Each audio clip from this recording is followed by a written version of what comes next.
नमस्कार, स्वागत है आप सभी का एजुकेशन मंत्रा में। दोस्तों 69,000 शिक्षक भर्ती एक नए विवाद में फंसी हुई है और इस नए विवाद से अफरा तफरी दोस्तों मची हुई है।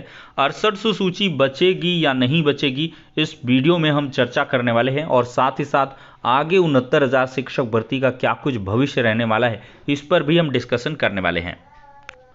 दोस्तों फर्स्ट ऑफ ऑल अगर देखा जाए तो लगातार आरक्षित वर्ग के अभ्यर्थी प्रदर्शन कर रहे हैं और चौतरफा जो माहौल है वो काफ़ी गर्म चल रहा है। 6800 आरक्षण सूची जो निरस्त की गई है, इसके बचाव के लिए लगातार अभ्यर्थी सरकार पर दबाव बना रहे हैं कि सरकार डिवीजन बेंच में जाए, डबल बेंच में पैरवी करे और सिंगल बेंच के आदेश को निरस्त करवाए और साथ ही साथ 6800 आरक्षण सूची को बचाए। अब ये मुद्दा गंभीर हो चला है क्योंकि 6800 की जो आरक्षण सूची है वो निरस्त की गई है, इस बेसिस पर निरस्त की गई है कि 69,000 से अधिक एक भी पोस्ट पर वैकेंसी नहीं हो सकती। अब जो आदेश है सिंगल बेंच का, इससे एक नई कह लें कहानी शुरू हो गई है। सबसे बड़ी जो विवाद की जड़ बन गई है वो यही है कि जो सहायक शिक्षक भर्ती परीक्षा यानी कि असिस्टेंट टीचर रिक्रूटमेंट एग्जामिनेशन है, ये पार्ट ऑफ सिलेक्शन है या नहीं है। देखिए part of selection single bench ने माना है। पार्ट ऑफ सिलेक्शन अगर मान लिया गया तो सीधे से ये कुल मिलाकर के डबल रिजर्वेशन नहीं देगी। ये एकदम सही बात है कि अगर पार्ट ऑफ सिलेक्शन ये है तो फिर डबल रिजर्वेशन नहीं मिलेगा। अगर आप ओबीसी कोटे से पास हो रहे हो तो आप यूआर की मेरिट में नहीं जा पाओगे, लेकिन ये पार्ट ऑफ सिलेक्शन है ही नहीं। डिवीजन बेंच का जो आदेश था, राघवेंद्र सिंह की जो पिटीशन थी, उसमें यही आदेश आया था, अन्यथा शिक्षा मित्र अलाउड हो गए होते 40-45 क्वालिफाइंग मार्क्स पर। अब दोस्तों ये असल मुद्दा बन गया है और साथ ही साथ जो मिनिमम क्वालिफाइंग मार्क्स हैं ये एज इफ रिलैक्स के अंतर्गत हैं या रिजर्वेशन के, ये भी इंटरप्रिटेशन जो है ज़रूरी है। इसका भी जवाब नहीं स्पष्ट हो पाया है।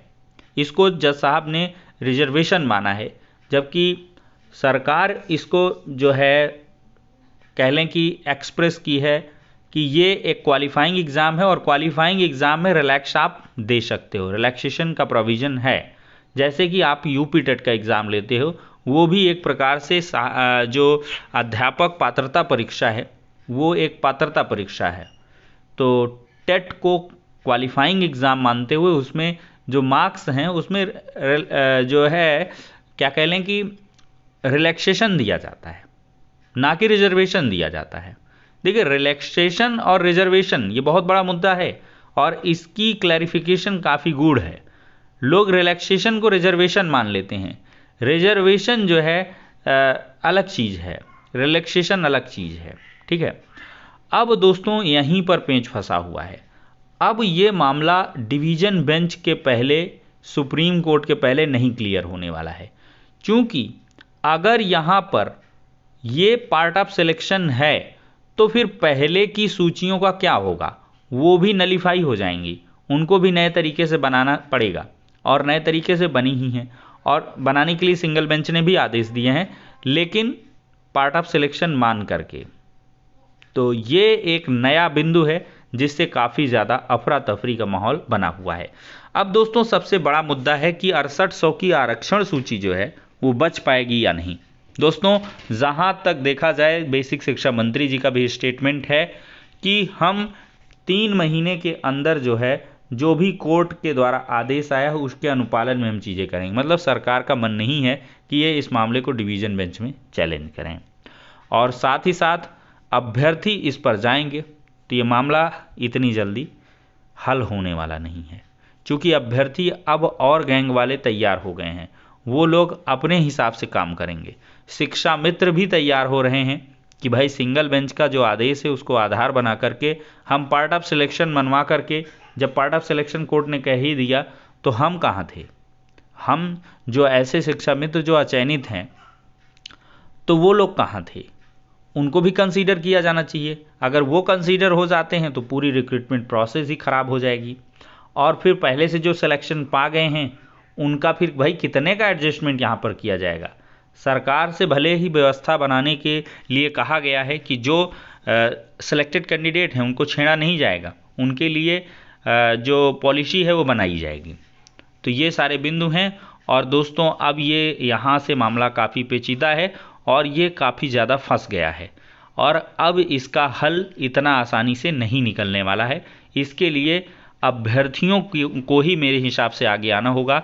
इसमें कोर्ट में मजबूत पैरवी करनी होगी, चाहे वो जो जिस पक्ष का है, डिवीज़न बेंच में इस मामले को जाना होगा, वहाँ से ही पर्दाफाश होगा कि आखिरकार ये क्या है।